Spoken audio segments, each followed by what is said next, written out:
Good morning. This is Miss Parks, and we're in section 7.4, which is about vectors and all the different operations you can do with them and what they are and everything else like that. So a ruler might come in handy for some of the problems that we're drawing, and definitely a calculator. So here we go. So scalars are quantities that involve magnitudes such as 45 pounds, 60 miles per hour. Vectors, which is what we're going to be covering today, involve both magnitude and direction. Okay, so velocity is an example, acceleration, and force. We use force a lot.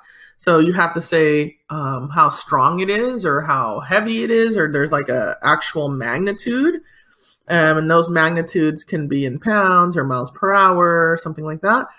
And then which direction is it going in? All right, so the direction is indicated by the arrow pointing in a certain degree. Okay, so we're in a certain theta or a certain angle of direction.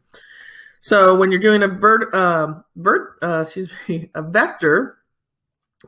OP and vector PO are different. They have the same magnitude. They appear to be the same length. However, they don't have the same direction, and so they're not congruent to each other. All right. All right. So length is magnitude. Okay, how long is the actual vector? And it looks like a ray. If you remember doing rays, then rays go on forever. Vectors do not. They have a very specific length. They do have an arrow to indicate the direction in which they're going, but they have a specific length. That arrow does not mean that it keeps going on and on. Like if you were to draw a line, those arrows mean it goes on forever. Also, sometimes we name vectors with a single letter. So that could be vector U, and then the symbol is like half of an arrow on top of that. For magnitude, when we write magnitude, we use absolute value to indicate magnitude. Because remember, the length of something doesn't really matter. And usually we'll be doing a squared plus b squared equals c squared, or a squared plus b squared equals the magnitude of the vector. All right? Because we're talking about length, and you can see that in this picture here. So a lot of the stuff we've done already, you already know how to find the length of the radius of something. So if you were to draw this vector, okay, if this vector was drawn, then in order to find its length, you would just know the x-axis, the y-axis, which we're going to call a and b, and then you could do Pythagorean theorem to find the length of the vector. The angle, you can use one of the inverse trig functions. Here they're going to be using inverse tangent, but really you could use inverse sine, inverse cosine, or inverse tangent to find that answer. You just need to make sure that you pay attention to what quadrant you're in, because sometimes you'll get a reference angle, but it won't be in the right quadrant. So you need to make sure you understand where your vector is. All right, so magnitude, direction. Those are the two things we need. Also, when you name a vector, it's these brackets. And so this point right here is like the XY point. So let's say that this was 5. Let's call it 3. No, I'm trying to make it easy. So let's say that that's 4, and this is 3 on the y-axis. 1, 2, 3, and 1, 2, 3, 4. Then this point right here would be 4, 3. The vector would be 4, 3. This indicates a vector that starts at 0, 0 and then ends at 4, 3. Okay, starts at 0, 0, ends at 4, 3. So this is that vector, so you can figure out what the direction is. All right. Here we go. Let's see what we can do here. All right, so we're going to do magnitude, which is length, and direction. All right, let's draw a picture. So 3, -2, let's first just draw a point there. So 3, -2, let's say it's about there. So that's 0.32. For vector u, which is at 3, 2, we're talking about the vector that starts at 0, 0 and is pointing in the direction of 3, -2, that point. All right. So now we're going to find its magnitude. So we're going to find out, we're going to draw this in. Okay, that's 3, that's -2. We're going to find the vector itself, the magnitude. So it's just going to be, I'm just going to call that x for now. So we'll just say 3 squared plus -2 squared equals x squared. So 13 equals x squared. So the square root of 13 is x, and that means the square root of 13 is the magnitude of u.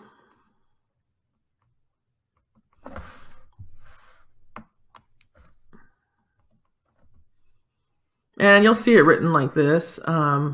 The magnitude of u is equal to 9 plus 4. So they'll just put a squared plus b squared in here, and a squared and b squared are x and y.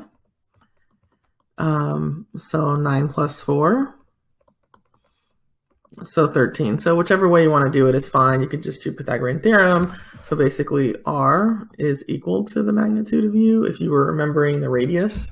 This isn't really a radius, just so you know, we're not talking about a circle, but you get the idea. For the direction, we'll do tangent theta is equal to y over x, or a over b.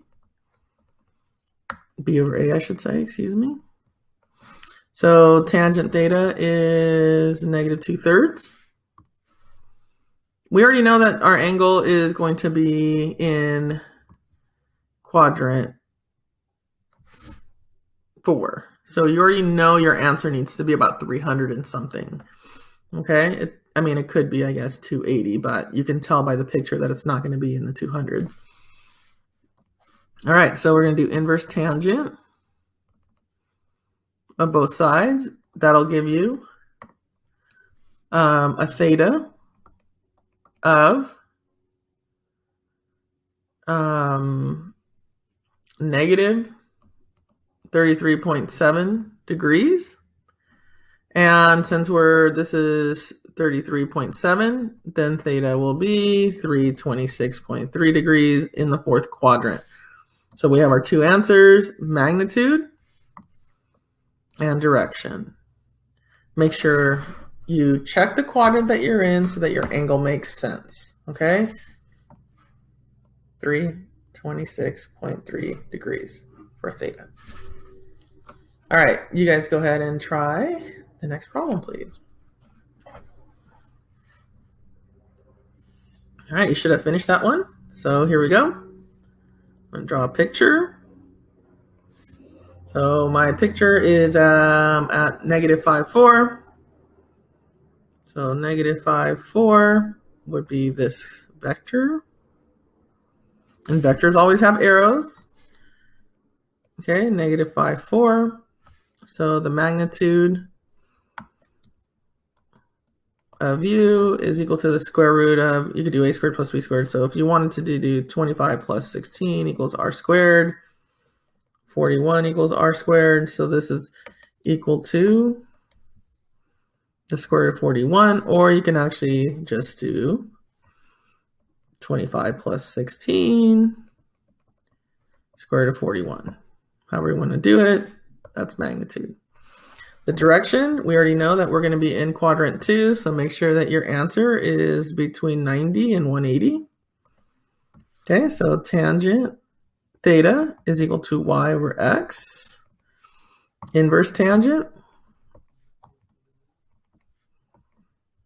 So if you do inverse tangent, you get theta equals -38.7. Okay, -38.7. So if you have -38.7, that's down here.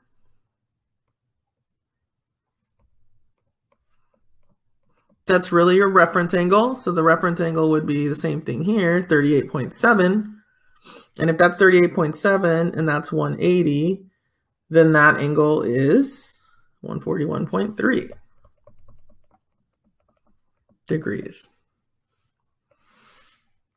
All right, so magnitude and direction. All right.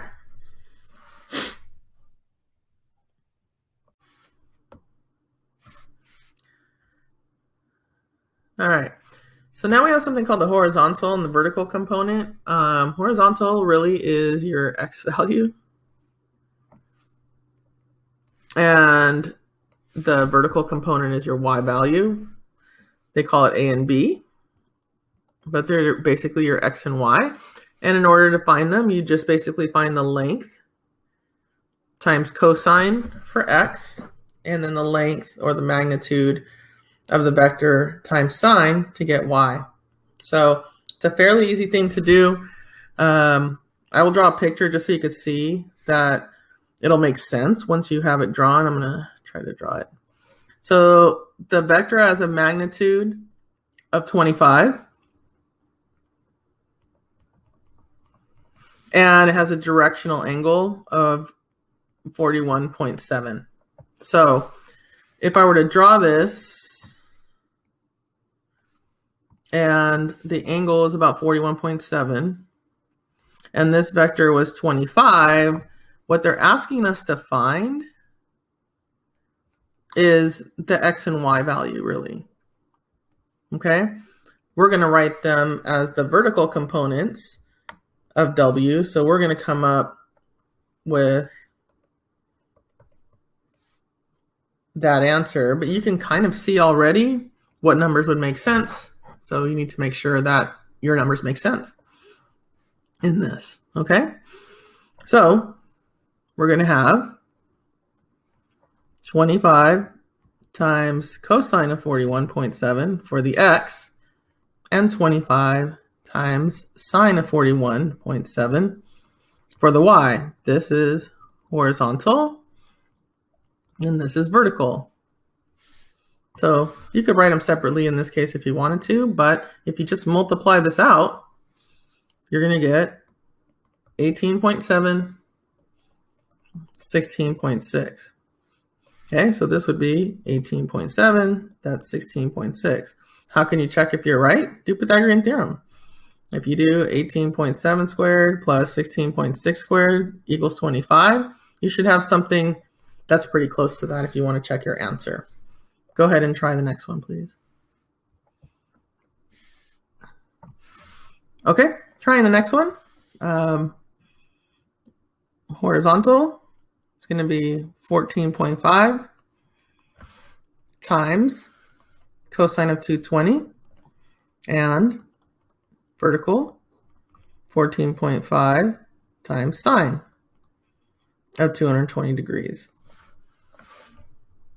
If you multiply that out, you're going to get negative 11.1 and negative 9.3. Now let's see why those are negative. So if I were to draw this picture and the angle is 220,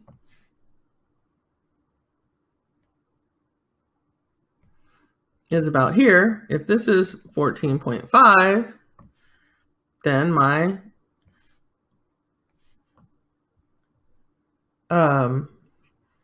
vertical and horizontal components make sense that this is negative 11.1, this is negative 9.3. The picture even looks like it. As long as you draw the angle 220 accurately, your picture should look like what your answer is, and they're both negative because we're in quadrant 3. Now, if this was on a unit circle, the 220, you might, if that was 225, instead of using cosine of 220 and making decimals, you could do like negative radical 2 over 2 and positive radical 2 over 2, and you could do it that way. All right, let's go ahead and do the next one. There's 3 different vectors here, and I'll do these 3, and then you'll do the next 3. So I have vector u, I have vector v, and I have vector W. They want us to write the answer in this format, okay? Which is what we just finished doing. So let me try to do these in color. So the color that they are here, if I do vector U, you can see that it has a magnitude of 5 and it has an angle of 60. So magnitude equals 5 and the direction equals 60 degrees. So I would have 5 cosine 60 and 5 sine of 60. If you wanted to use decimals, then your answer would be 2.5 and 4.3 for you.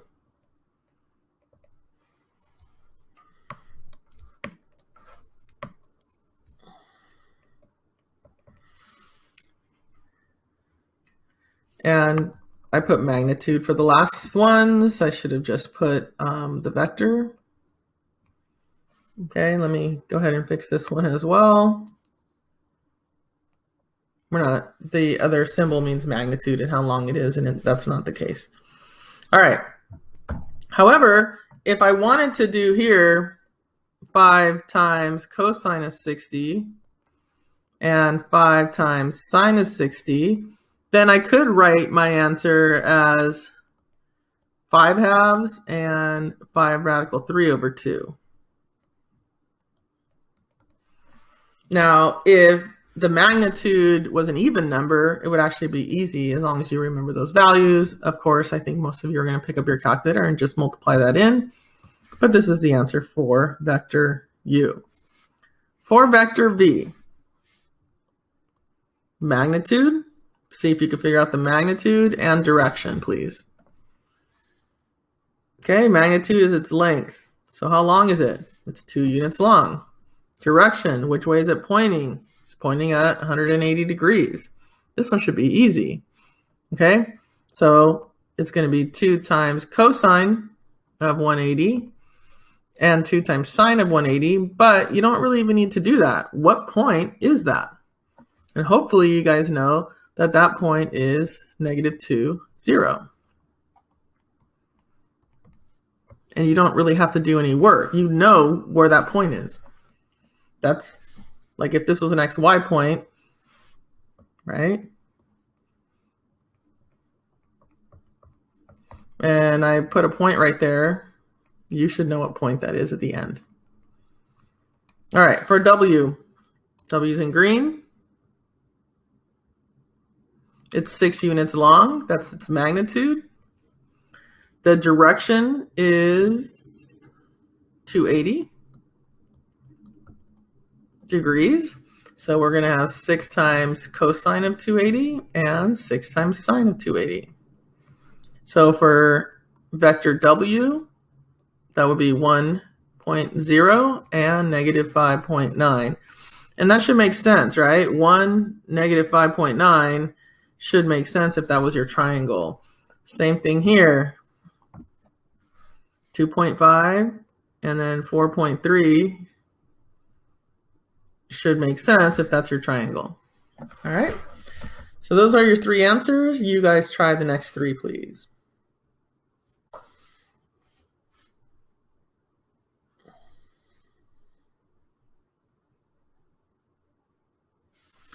All right. So for the first one, for you,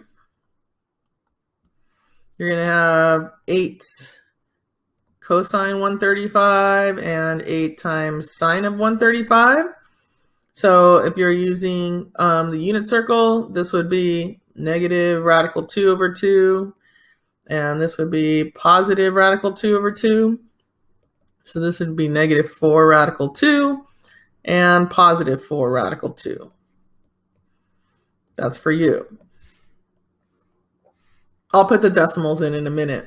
For the second one, we have for V, we have 4 times cosine of 270 and 4 times sine of 270. And if you know where 270 is and the length is 4, then you should already know that that point is 0 and then -4 for vector v. And then for vector u, we have another u. I guess I should have made that w so we don't have the same vector twice. The magnitude is 10. And then we have times cosine of 340 and sorry, 10 times sine of 340. All right, and so that should give you some decimals. Okay, so here are the answers for W. We're going to get 9.4 and -3.4. For vector v, you should have 0 and -4. And for vector u, you should have -5.7 and +5.7. It should make sense that they're the same number, because if you were to draw the picture for u, this is 4. Excuse me, this is 8. That's its magnitude. And this is a 45-degree reference angle. So that would be 4 radical 2 and 4 radical 2 using the 45, 45, 90. And that one would be negative. So you could also do it that way if you would like. All right, next we're going to do some properties of a parallelogram. And we're going to do some problems that involve parallelograms that have to do with magnitude and direction and vectors and such. So if you have a parallelogram, let me see if I can get the computer to draw this for me nicer. Actually, no, I'm going to draw it so that you guys can understand how to draw it nice. All right, so if you're going to draw a parallelogram, you want to draw a line along the bottom and then an angle. And then this angle and length, I'm going to try to make it stop right at the top of that line, should be the same thing as this angle and length. Okay, like if you could pick that up and move it there, and then just connect the top. So these two sides are equal. The outside sides are equal. The top and bottom are parallel. The sides, these arrows mean they're parallel, okay, so are also parallel. And if this angle is, let's say, I don't know, 50, then this angle is 50. And if that angle and that angle are both 50, then these two angles will be supplementary. So this will be 130, and this will be 130. The angles of a parallelogram must add up to 360 of any quadrilateral for that matter, but the opposite angles in a parallelogram will be congruent. Okay, so that's really what you need to know. The diagonals bisect each other just means that if you were to draw them in, they're not the same length, but they do cut each other in half. We don't really use that very often in what we're doing. All right, here we go. So it says two forces of 15 and 22 newtons. So a newton is a unit of force that equals about about 0.225 of a pound. So it's a unit of force. So we have two forces. Okay, act on a point and a plane. The angle between the forces is 100. All right, so I'm going to draw a picture that looks like that. So I'm going to draw something that looks like a 100-degree angle. This is 15. This is 22. Why? Because this one's shorter than that one. So just try to draw it somewhat to scale. That's 100 degrees. And let me do this first. These are your Newton, your vectors that represent those two forces. And this part is us just finishing up that parallelogram. Okay? The first two lines that you draw need to have arrows on them because they're vectors. Now, it says find the magnitude of the resultant vector. That's length. And we need to, the resultant vector is the one that goes across the middle of it. Okay?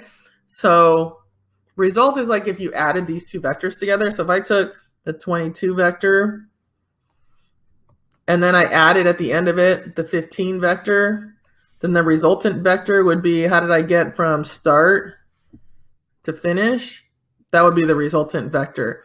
We're doing that here. It's just not drawn exactly the same way because they're not end to end.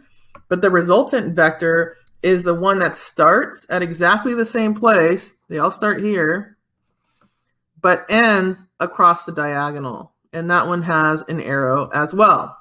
So that's what we're looking for. This is the resultant vector. Okay? We're looking for its length. Now, that angle at the bottom is 100, this entire angle. Because this is a parallelogram, that means that this angle is supplementary. So it's 80, that's also 80. Because it's a parallelogram, these two are 15, the top and bottom are both 22.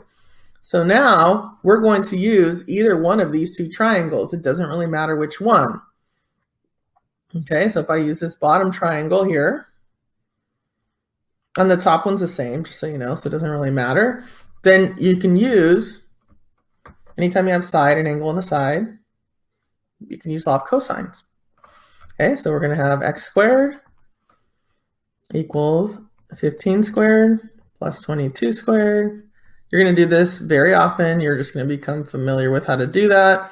And again, side angle side is how you know you can use law of cosines, and you can't use law of sines because we don't know an angle and a side across from each other. I know this angle, I don't know that side. I don't know that angle, I know this side. This line right here does not cut 100 in half. You should be able to tell that this little bottom angle is big, smaller than this top angle. So the diagonal does not cut the 100 in half. All right, I got distracted. Let's finish this up. So 594.3, take the square root of both sides. And x is equal to 24.4, and then this is newtons. That's the unit of measurement. All right. So what I would like you to do when you're doing these, I want you to draw the picture as close to scale as you can. And what I mean by that is if you have two lengths, make sure that the one that's longer looks like it's longer in your picture. If you have a 100-degree angle, make sure it looks like it's obtuse in your picture. And then draw it neatly. The two vectors that you start with need arrows, as does the resultant vector. All right, try the next one, please.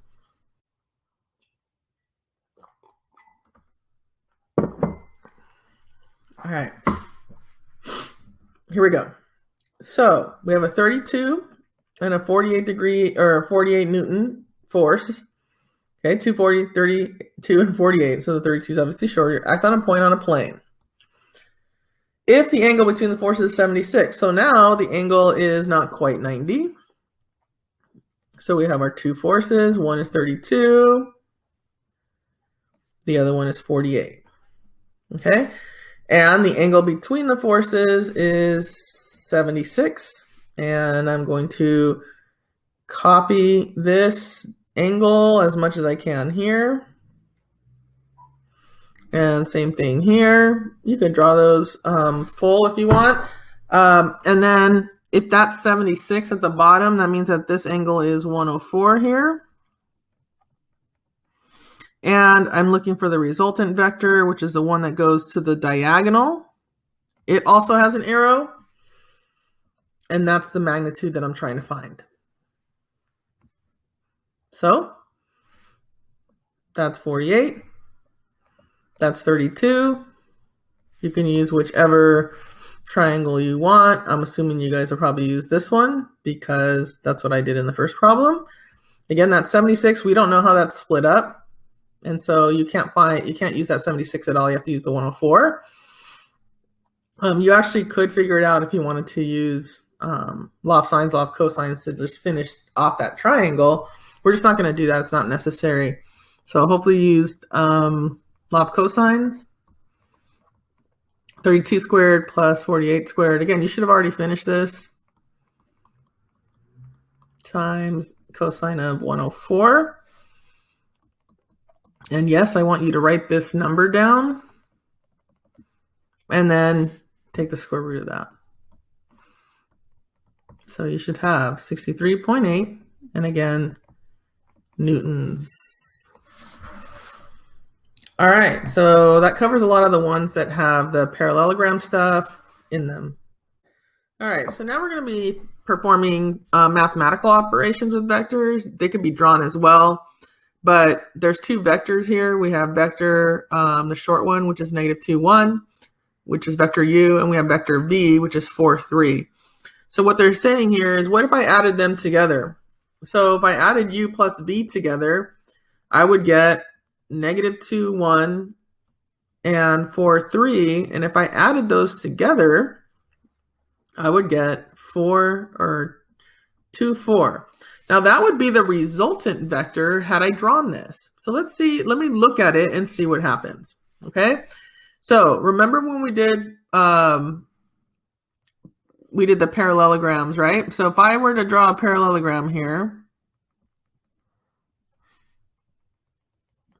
then the resultant vector would be this one. Well, look at what point that is. It should be 2, 4, because this is the answer that we got here. Now, I'm not a very good artist, but if I drew that out, you could see that that's where it would land. The other thing I could do is I could actually pick that up. Let me see if I can do this with my bat and move it here. And you could see that if I added those together, then the result goes from here to here, which is 2, 4. All right. All right. So we're not going to do them graphically. We're going to do them mathematically. So for the next one, -2u means -2 times this. So times -2, 1, which would be 4, -2. In a picture, what does that mean? That means that you take u and you would go this way negatively twice. And it makes sense that it would be 4, -2. All right. Next one, 3u minus 2v. So this is how I recommend you do this. So I'm just going to write out what 3u is. And that would be 3 times this. Actually, I don't even need the brackets for right now. So it would be -6, 3. And then minus 2v would be -2 times this. And then if I added them together, because I've already applied the minus sign, so if I added those together, I would get -14, -3. And your final answer does need to have brackets. Make sure your brackets don't look like 7s, because a lot of times people draw them and they do look like 7s. So this last one means 3u. That means I would go 3, 1, 2, 3 u's, and -2 of these. So 1, 2. You would be subtracting those. So you would be like -14, -3 to get there if you were doing those. All right. Again, you don't need to do it in a graph, but I just want you to know that if you were to graph them, they would come out exactly the same if you had graph paper. You guys go ahead and do the next 3, please. All right, u plus v, 6, -3, -14, 8. If you added those together, you would get -8, 5. And again, you should have already been done with these. -1/2 times v. So you take half of both of those and change the sign. So it's -1/2 times -14, 8. So that would give you 7, -4. For the last one, 5u would be 30, -15 if you're multiplying 5 times this. And then 2v would be -28, 16. And if you added those together, you would have 2, 1. All right. So those are adding those and multiplying those and combining them. The next part's called the dot product. The dot product, people get confused. They know how to do it, but when it gets to the test or the quiz, they start doing this and starting to write it. What I want you to know, that a dot product, which is also called the inner product, the answer is going to be a number, just a single number, not in brackets, not in parentheses, not in anything. It's just going to be a numeric value.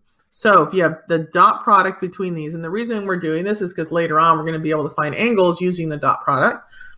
So the dot product between these two vectors is that you take the first two numbers and multiply them. You take the second two numbers and multiply them. And then you combine them. And that's your answer. It's fairly easy to do as long as you understand what you're finding, that the dot product is a single numeric valued answer. There's no commas, and there's no parentheses, and there's no brackets. All right? So dot product, 8 minus 3. The dot product is 5.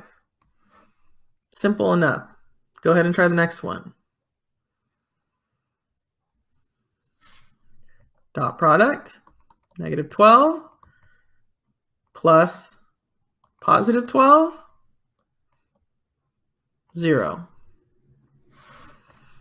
Next, there's a whole bunch of stuff going on here, and these you have to be careful with. You have to pay attention to what you're doing. So here's the deal. So this is what I recommend you do. So the dot product between u and v is the dot product between these two. And those numeric values would be 10 minus 8, which is 2. So you want to work this dot product until you get a single numbered answer. Then we have a plus sign. Next, we're going to do v times w. So I'm going to erase this. And I need to now do v times w, the dot product between those. So the dot product between v and w is negative 20 plus 4. Negative 20 plus 4 is negative 16. Once those are both a single number, then I can combine those. And that's my final answer. So the dot product of u times v plus the dot product of v times w is negative 14. Now, if you find yourself having to find the dot product of u times v again, you already know the answer because we've already done it. Okay? If you find yourself having to find the dot product between v and w, we've already done it. So just make sure you use those things wisely. All right? So go ahead and do 2 and 3 and see what you get. And again, it should be a single numbered answer for that.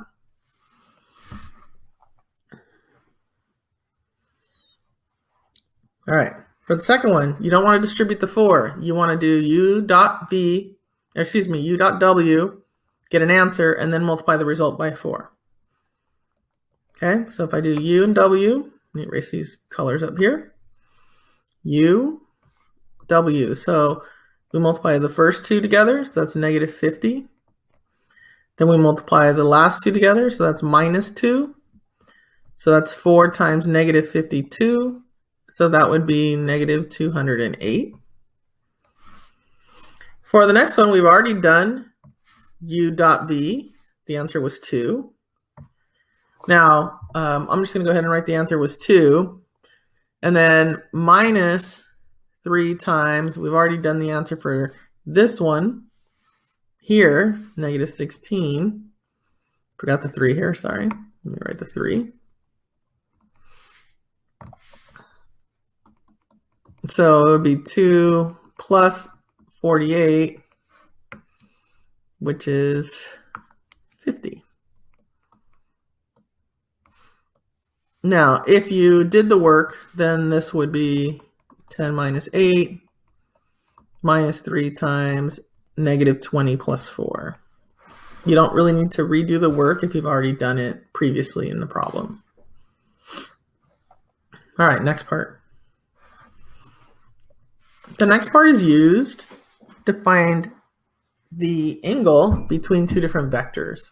Okay, so we're going to be using this formula. Okay, and I'm going to show you do that. When you use that formula, it'll tell you what the angle is between the vectors. All right, and so let me just break down the first one. Or the first two. I'm going to go ahead and do the first two problems with you, and then you're going to do the last two, and then you'll see how to set that up. All right, so I'm going to first set up a line between the two parts. I'm going to set up all the work over here, and then I'm going to do the work there. So the first thing is at the top, I want to do the dot product between the two. So the u dot b is equal to 6 plus 4. 3 times 2 and 4 times 1. So the dot product is 10. So cosine theta equals 10 over, so I've done that part. And now I need the magnitude of u and the magnitude of v. So for u, magnitude is equal to the square root of 3 squared plus 4 squared. So the magnitude of u is the square root of 25. So that's 5. Now here's what I want you to do. If a number that wasn't a perfect square, then you would just leave it in there. I don't care what it is. I don't want you to simplify it. Don't make it a decimal. If that was 251, you would just leave 251. If that was 20, just leave it 20. You don't even have to break it down into whatever 2 radical 5. Just leave it whatever it is, because we're going to simplify it over here. Next, we're going to use a different color. The magnitude of v. So the magnitude of v, and you need to label stuff that you're doing, is the square root of the first number squared plus the second number squared. And those are always positive because you're squaring them, okay? So the magnitude of v is the square root of 5. So I'm just going to put the square root of 5 here. And now the setup is done. Now we have to do this part. So for over here, I'm going to reduce that. If you wanted to, you could just do the inverse cosine of that. It's just going to be harder. So I'm going to reduce this by dividing 5 into 10. So that's going to equal 2 over the square root of 5. I'm not going to simplify this. I am not going to multiply top and bottom by a radical 5. What I'm going to do here is just do inverse cosine on both sides. And what you get for theta should be 26.6 degrees. Inverse cosine of 2 divided by radical 5 has to be in parentheses when you put that in your calculator. All right? For the next one, same thing. We're going to set this up. First, we're going to do the dot product. So 2 times 6 plus negative 6 times 2. So that's 0. So what this means when you have a 0 at the top is that it doesn't really matter what number you have at the bottom. The reason why is that the cosine of 0, this is going to be 0 no matter what the dot products are down here at the bottom. So it doesn't matter what the dot product of u is, and it doesn't matter what the dot product of v is. The magnitudes are. If the dot product of the first two things is 0, then cosine of 0, that means that theta will be 90 degrees. And that means that the vectors are orthogonal. That's the word for it. And that just means that the angle between the vectors is 90. So let me draw a picture. Let's see what this looks like, right? So if, you don't have to do this, but let's say I have my XY axis. And obviously it's not, this is drawn by hand, but you'll still be able to tell. And I plot point 2, negative 6. 1, 2. 1, 2, 3, 4. Actually, that's terrible. Let me try this again. Okay, so if I go 2, negative 6, I'm just going to kind of guesstimate. And then for the other one, I go 6, 2. So 6, 2. Okay, so this is 6, 2, and this is 2, negative 6. Then yeah, it looks like it's a 90-degree angle between them, even when I just drew it freehand and not really exactly to scale. All right, these are the last two problems. I would like you guys to do them. And then we'll do some work on this. All right, you should have finished these up. For the first one, the dot product between u and v is equal to 20 minus 36, which is negative 16. So cosine theta, the negative 16 goes at the top. The dot product for u is the square root of that. I mean squared, 5 squared, and then negative 12 squared, 144, which is the square root of 169, which is 13. For the second part, we have the square root of 4 and 3, so 16 plus 9. That's a 3, 4, 5 right triangle, by the way. And that's the square root of 25, which is 5. So we're doing the inverse cosine, where I'm negative 16 over 65. And you should have gotten 104.3 degrees. And if you want to check to see if you're right, draw the picture. Like 5, negative 12 would be 5. Negative 12 would be like there. And then 4, 3 would be like 4, 3 would be like here. And then look to see if that angle between them looks like it's kind of close to 104. Really all you have to do.